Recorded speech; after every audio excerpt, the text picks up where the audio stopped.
Atiku Abubakar has been in Nigeria's power game for over 3 decades. His story is simple. He has stayed relevant, stayed visible, and kept coming back.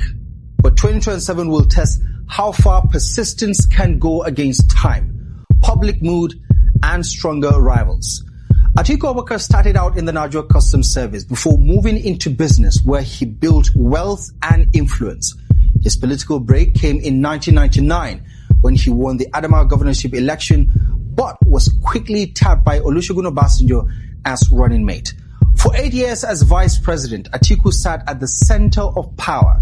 He drove privatization, shaped economic policy, and built a network that still holds today. That period defined him. It gave him reach across Nigeria, deep ties within political class, and a reputation as a deal maker. But it also ended in a bitter fallout with Obasanjo, one that dented trust among elite power blocs and still shadows his political career. Since leaving office in 2007, Atiku has done one thing consistently: contest for the presidency. Again and again. He has run 6 times, switching platforms when needed, rebuilding alliances when they collapse, and staying close to the center of opposition politics. That persistence keeps him relevant. It also feeds a growing question. Why has he not been able to win? Heading into 2027, Atiku still brings real assets. His network cuts across regions in a way few politicians can match. He understands the federal system from the inside. He has the resources to fund a long campaign and the political weight to pull together fragments of the opposition. If they are willing, that is. In a country where name recognition matters, Atiku does not need any introduction. But the liabilities are just as clear. By 2027, he will be in his 80s. Voter fatigue is real, especially among younger Nigerians who want a break from familiar faces. His repeated losses raises doubts about electability. Long-standing corruption allegations, even without convictions, continue to shape public perception. And his history of party defections creates questions about loyalty and consistency. His past in the government cuts both ways. He can point to economic reforms and argue that he has done the job before, but voters will also revisit the same record, measure it against today's realities, and ask if it still speaks to their needs. Now, the bigger picture. Atiku is not running alone. The 2027 race is shaping into a crowded and competitive field.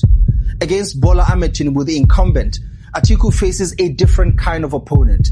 Tinubu controls the machinery of government and has a firm grip on party structure. He's a strategist with a long record of building political networks, but he also carries the burden of governance.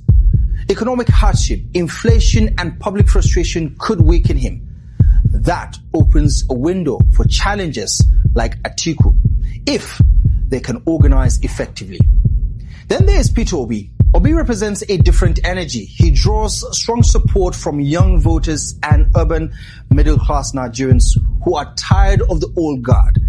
His appeal is built on simplicity, fiscal discipline, and a clean image. Compared to Atiku, Obi has less political structure nationwide, but more emotional connection with a young voting bloc. If that base expands and translates into real numbers across regions, it becomes a direct threat. Rabi Musa Kwankwaso brings a strong, loyal base in the north, especially in Kano. His Kwankwasia movement is disciplined and committed. He may not yet have Atiku's national spread, but in a tight race, his regional strength can shape outcomes or force alliances. He's also seen as a grassroots mobilizer, something Atiku has struggled to match in recent cycles. So, where does this leave Atiku Abubakar? He stands between 2 pressures. On one side, experience, structure, and long-standing influence. On the other, fatigue, perception issues, and a shifting voter base that is less patient with all political cycles. For Atiku, 2027 is likely the final run. His path depends on one thing above all: unity. If the opposition fragments again, he risks another loss. If he manages to rally key players and present a single front, he becomes a serious contender. But even then, the question remains simple. Has Atiku Abubakar learned enough from his past runs to finally win one? Or will the same patterns play out yet again?